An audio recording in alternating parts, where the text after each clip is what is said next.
আজ আপনার পকেটে যে পরিমাণ অর্থ আছে তা হয়তো আগামীকাল থাকবে না, হয়তো এর চেয়ে বেশি থাকবে অথবা কম থাকবে। অনেকেই আছেন সঞ্চয়ের জন্য নিজের প্রয়োজনীয় অর্থটুকুও খরচ করতে চান না। অনেকে মনে করেন কোথাও বেড়াতে যাওয়া তো হচ্ছে বিলাসিতা, কারণ ট্যুরে যাওয়া মানে অনেক বড় একটা অ্যামাউন্ট খরচ হয়ে যাওয়া। বেড়াতে গেলে অনেক বড় একটা অ্যামাউন্ট খরচ হয়ে যায়, এটা সত্যি কথা। তবে এটাও ভাবতে হবে আজ আপনার শরীরে যে পরিমাণ শক্তি আছে তা আগামী 5 বছর পর নাও থাকতে পারে। থাকবে না, এটাই খুব স্বাভাবিক। আজ হয়তো আপনি পাহাড়ের চূড়ায় উঠে প্রকৃতি দেখতে পারবেন, আগামী 5 বছর বা 10 বছর পর আপনি হয়তো অনেক টাকা জমিয়ে ফেলবেন, কিন্তু আপনার পক্ষে পাহাড়ে ওঠা একদম সম্ভব হবে না, কারণ আপনার শারীরিকভাবে সামর্থ্য থাকবে না। সেক্ষেত্রে কিন্তু আপনার অনেক কিছুই দেখা বাকি রয়ে গেল। তবে আমি এটা বলছি না যে সঞ্চয়ের কোনো প্রয়োজন নেই।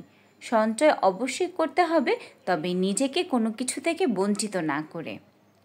আপনার যতটুকু সঞ্চয় করা দরকার ততটুকু তো সঞ্চয় করবেনই, পাশাপাশি বেড়াতে যাওয়ার জন্য একটা অ্যামাউন্ট ধরে রেখে দিতে হবে।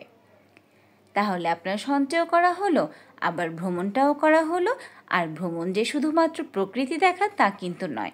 বেড়াতে গেলে মনটা অনেক বেশি ফ্রেশ থাকে, এতে করে কাজে মন বসে, তাছাড়া পারিবারিক সম্পর্ক অনেক বেশি দৃঢ় হয়।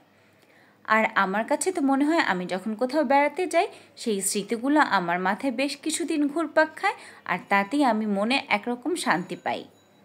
আর এটা খুব স্বাভাবিক, আর আমার মনে হয় এটা সবার ক্ষেত্রেই। তাই আমি চেষ্টা করি প্রতি বছর 2-1 বার বেড়াতে যেতে।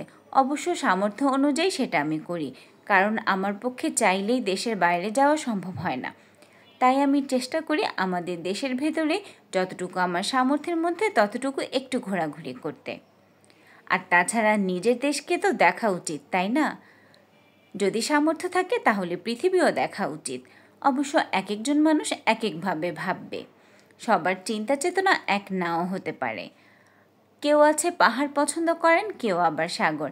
আমার কিন্তু সবটাই ভালো লাগে, হোক সেটা সাগর অথবা পাহাড়।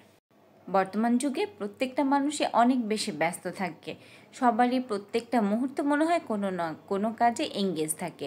তো সেক্ষেত্রে যদি নিজের কাজ গুছিয়ে একটু বেড়াতে যাওয়া যায় তাহলে কিন্তু আসলেই খুব ভালো লাগে।